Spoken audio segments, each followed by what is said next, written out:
Mesdames et messieurs, il est avec nous encore ce midi, Dr Alex Carignan, microbiologiste, infectiologue, faculté de médecine et des sciences de la santé à l'Université de Sherbrooke. Bonjour, Dr Carignan.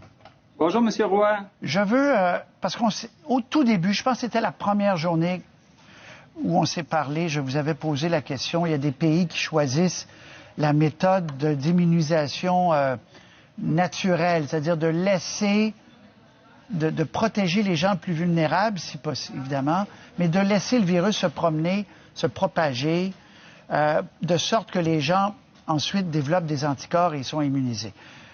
M. Trump ne dit pas ça, mais ce qu'il dit, c'est que je veux bien mettre en pause 2-3 semaines, mais ensuite, il va falloir repartir l'économie et donc mettre fin à un confinement plus rigide et protéger les gens qui sont plus à risque. Est-ce qu'on peut faire cette chose-là?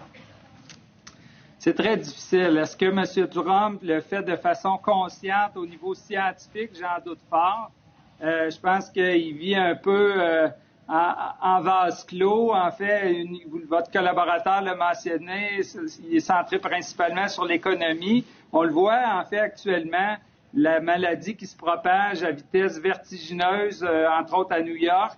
Et puis, cela a les conséquences que l'on observe, des hôpitaux qui sont remplis, on manque de respirateurs pour les patients les plus sévèrement atteints. C'est une stratégie qui est très, très à risque. D'autant plus qu'on sait que c'est difficile d'isoler dans la communauté les gens qui peuvent avoir davantage de complications.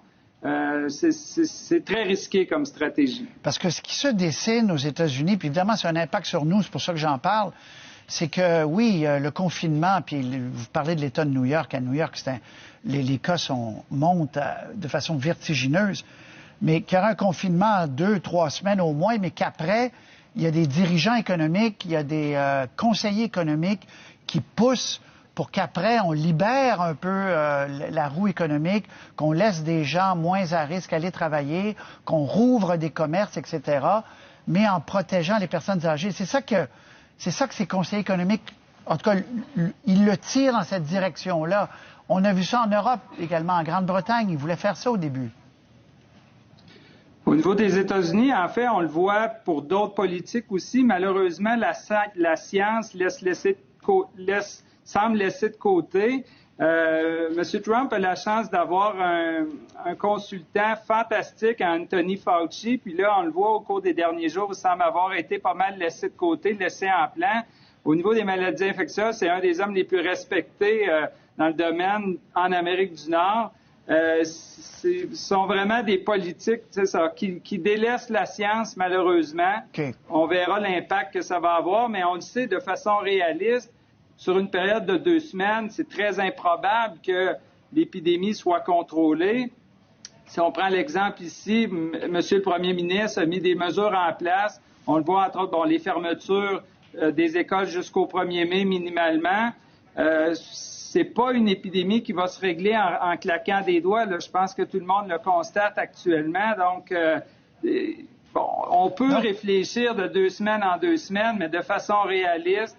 Je pense pas que de réactiver toute la roue économique dans une période de 2 semaines, c'est la bonne stratégie. Bon, c'est très clair. Puis on verra dans 3 semaines, ici, notre situation. On verra, parce qu'évidemment, un jour, on va débloquer progressivement la roue économique qui va recommencer à tourner, mais on verra quand. Puis c'est difficile, je le répète, de faire des prévisions. Mais vous dites, en ce moment, c'est important qu'on garde cette notion de distanciation sociale et qu'on soit extrêmement discipliné. En tout cas, pour les 3 prochaines semaines, ça, c'est une certitude. Oui, en fait, depuis le début, on parlait de distanciation sociale. Un nouveau terme qui est apparu, on parle de distanciation physique parce que au niveau social, c'est vraiment plus important que jamais qu'on se maintienne ensemble comme communauté.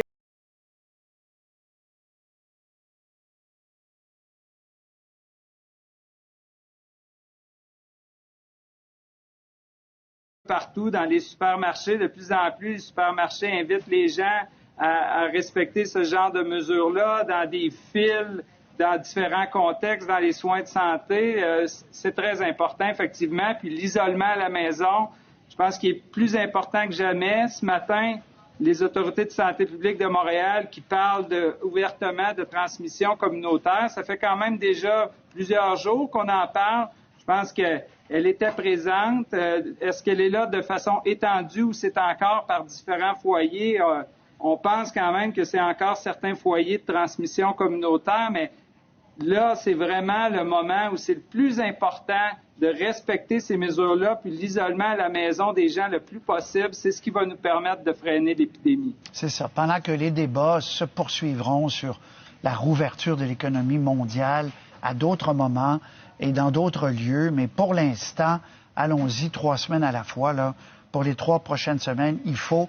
Quand vous parlez de contagion communautaire, rappelez-nous pour les gens, parce qu'il y a des gens qui sont mélangés, première, deuxième, troisième génération, c'est une infection qui se fait entre des gens qui n'ont pas été à l'extérieur nécessairement. Exactement. Lorsqu'on parle là, des fameux critères qui avaient été établis initialement, donc les gens qui revenaient de voyage, je pense que c'est encore majoritairement ça qu'on observe au niveau des nouveaux cas, mais il y a des gens qui n'ont pas eu de contact avec des gens qui revenaient de voyage, des gens qui n'ont pas eu de contact nécessairement avec des cas confirmés, qui se retrouvent avec l'infection. Donc là, actuellement, on peut parler d'un risque d'acquérir la maladie au Québec, un risque qui est bien présent. Puis, dernièrement, dans nos hôpitaux, je veux dire, on a eu un avant-goût un peu de la sévérité des cas. Il y a plusieurs cas, ça a été rapporté par Dr Arruda au Québec, qui ont été hospitalisés, plusieurs patients aux soins intensifs. Donc, déjà, on sent la terre trembler dans nos hôpitaux. Il faut donc se méfier. Faut se méfier. Des cas sévères qui demandent des soins intensifs, est-ce que c'est dans tous les cas des gens âgés et qui ont d'autres maladies? Non, c'est pas tous les cas. De façon globale, on parle environ de 5 des cas qui vont se retrouver aux soins intensifs, mais effectivement, cette proportion-là va être plus élevée dans certains groupes à risque, des patients âgés, des patients avec des problèmes pulmonaires, et c'est ce je vous dirais que moi et mes collègues, on observe aussi en clinique. Lorsqu'on parle dans les gens dans le milieu, ce qu'on voit, c'est des gens âgés, des gens malades, des gens atteints de cancer, des gens qui pourraient se retrouver plus à risque, qui se retrouvent dans nos unités de soins intensifs. Très bien. Je vous pose quelques questions du public, Dr Carignan. Avons-nous accès à un guide d'auto-soins? Plusieurs personnes nous ont envoyé ça. La réponse est oui, et je crois qu'on va pouvoir la mettre à l'écran, l'adresse. Oui, voilà. Effectivement.